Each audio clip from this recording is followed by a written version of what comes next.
हमने new keyword use करके प्रोटोटाइपल inheritance करके कॉपीज बनाना सीख लिया सिमिलर ऑब्जेक्ट्स का। पर जो कॉमन तरीका है अक्रॉस ऑल लैंग्वेजेस वो है क्लासेस यूज करने का। जावास्क्रिप्ट में भी क्लासेस का ऑप्शन है और वो सिमिलर तरीके से ही दिखता है, पर क्या है वो अंडरनीथ प्रोटोटाइपल इनहेरिटेंस ही यूज करता है। तो बहुत लोग आके उसको सिंटैक्टिकल शुगर बोलते हैं कि वो सिर्फ सिंटैक्स का चेंज है, वो बाकी सब काम वही करता है। ये एक्चुअली काम करता ये है कि आप क्लास कीवर्ड यूज करके एक फंक्शन जैसा हम कंस्ट्रक्टर फंक्शन बनाते हैं वैसा बना लो। इसके अंदर कंस्ट्रक्टर के का एक मेथड है, उसमें आप अपनी कंस्ट्रक्टर के जो काम करते थे वो कर लो। उसके बाद आप इस पे अलग अलग मेथड्स और वेरिएबल्स बना सकते हो। ये सिंटैक्टिकल शुगर बोलते हैं लोग और जनरली एक्सेप्टेड है, पर ये एक्चुअली सिंटैक्टिकल शुगर है नहीं। इसके जो भी मेथड्स है सब नॉन एम्यूरेबल होते हैं। इसमें यूज स्ट्रिक्ट बाय डिफॉल्ट चालू होता है और इसमें दिस बाइंडिंग का लॉस हो जाता है, इसीलिए आरओ फंक्शंस बहुत अच्छे से काम करते हैं। इसके अलावा आप जैसे इनहेरिट करते थे प्रोटोटाइपली, उसके लिए मैंने हमने देखा कि बहुत सारे तरीके होते हैं। इसमें आप एक क्लासेस से दूसरे क्लास में इनहेरिट कर सकते हो विथ एक्सटेंड्स कीवर्ड।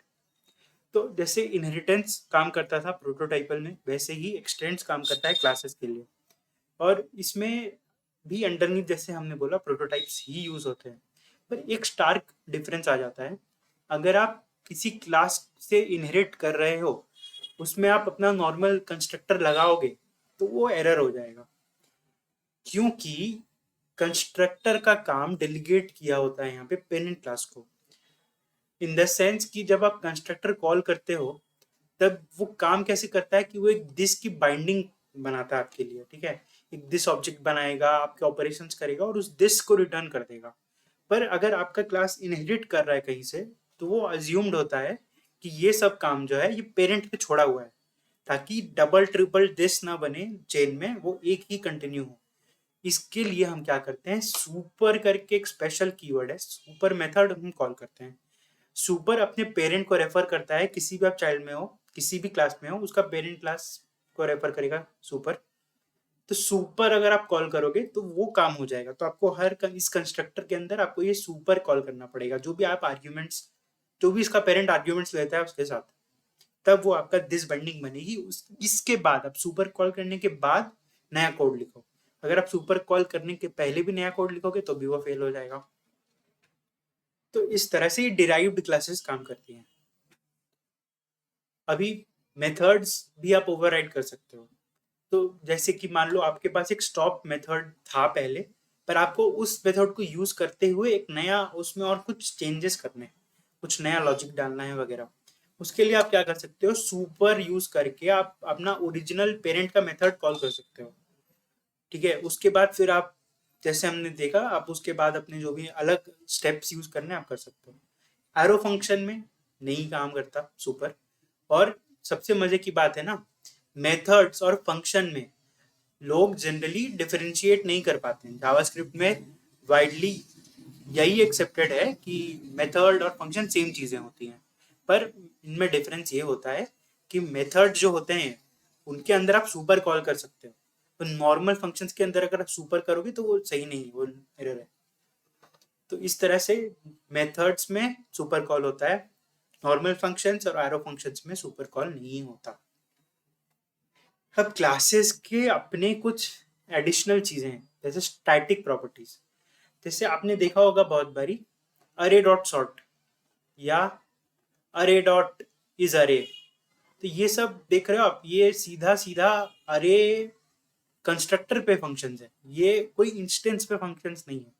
तो ये डायरेक्टली एक जगह पे फंक्शंस बनते हैं, मेथड्स बनते हैं बहुत बारी, जिसके कारण बार बार उसमें चेंजेस ना किए जाएं, वो फिक्स रहे कि हाँ यही इसका इम्प्लीमेंटेशन है, इसमें कोई चेंज नहीं है। उसके लिए हम स्टैटिक प्रॉपर्टीज और स्टैटिक मेथड्स बनाते हैं। स्टैटिक कीवर्ड का हम यूज करेंगे अगर, तो क्या होगा कि फिर वो जो फंक्शन रन होगा वो सिर्फ ये कंस्ट्रक्टर फंक्शन पे रन होगा, वो इंस्टेंस पे रन नहीं होगा। तो ये इनहेरिट भी होती है, ठीक है। अगर आप कुछ डिराइव करोगे किसी को इससे, तो वो इनहेरिट भी करेगा स्टैटिक फंक्शन। इसी तरह से प्रोटेक्टेड प्रॉपर्टीज भी होती हैं। प्रोटेक्टेड प्रॉपर्टीज का मतलब है कि वो वेरिएबल को या वो प्रॉपर्टी को आप डायरेक्टली मैनिपुलेट नहीं करते हो। जैसे यहाँ नेम है, तो मैं कहीं पे भी जब भी न्यू यूजर बनाऊंगा तो मैं यूजर डॉट नेम नहीं करूंगा, इसको अंडरस्कोर से डिनोट करते हैं हम। तो तो इस तरह से मैं डिनोट नहीं कर पाऊंगा, इस तरह से मैं यूज नहीं कर पाऊंगा। ठीक है, इसके लिए हम क्या करेंगे, डायरेक्टली इसको ना लिख के हम गेटर एंड सेटर मेथड्स का यूज करेंगे। गेटर एंड सेटर मेथड्स हमने यूज किया है पहले, सेम वैसे ही करेंगे। अब ये क्या है ना, ये कन्वेंशन है। ठीक है, ये कोई लैंग्वेज की इम्प्लीमेंटेशन नहीं है। ये बाकी लैंग्वेजेस में होता है, जावास्क्रिप्ट में भी हम यूज कर सकते हैं, पर ये हम खुद बनाते हैं। ये बाय लॉजिक हम अपने दिमाग में बनाते हैं और ये अंडरस्कोर के थ्रू ये कन्वेंशन देते हैं कि अच्छा ये प्रॉपर्टी प्रोटेक्टेड है, तो इसको हम गेट सेट से यूज करेंगे। इसके अलावा होता है private properties. Private properties inherit नहीं होती हैं और ये लैंग्वेज देता है सपोर्ट। तो उसमें अगर आप किसी प्रॉपर्टी में हैश टैग या किसी मेथड में हैश टैग पहले लगाते हो तो क्या होगा, आप उसको इसके बाहर यूज नहीं कर पाओगे। आप हाँ, क्लास के अंदर कोई मेथड है और कोई प्रॉपर्टी है, आपको ये यूज करना है, आराम से करो, पर आप इस क्लास के बाहर या इंस्टेंस पे यूज नहीं कर पाओगे ये प्रॉपर्टीज। तो ये है रफली speaking class based JavaScript. Backend में फिर भी यूज होता है, पर फ्रंट एंड में इसका यूजेस थोड़ा कम है। डिफरेंसेस हैं, देखो, प्रोटोटाइपल इनहेरिटेंस और ऑब्जेक्ट ओरिएंटेड प्रोग्रामिंग बोलते हैं इसको। जो क्लास बेस्ड प्रोग्रामिंग होती है इसको हम ऑब्जेक्ट ओरिएंटेड प्रोग्रामिंग भी बोलते हैं। तो इनमें ये डिफरेंस है थिंकिंग का। बेसिकली काम तो अंडरनीथ सेम ही करता है, ये सिमिलरली करता है।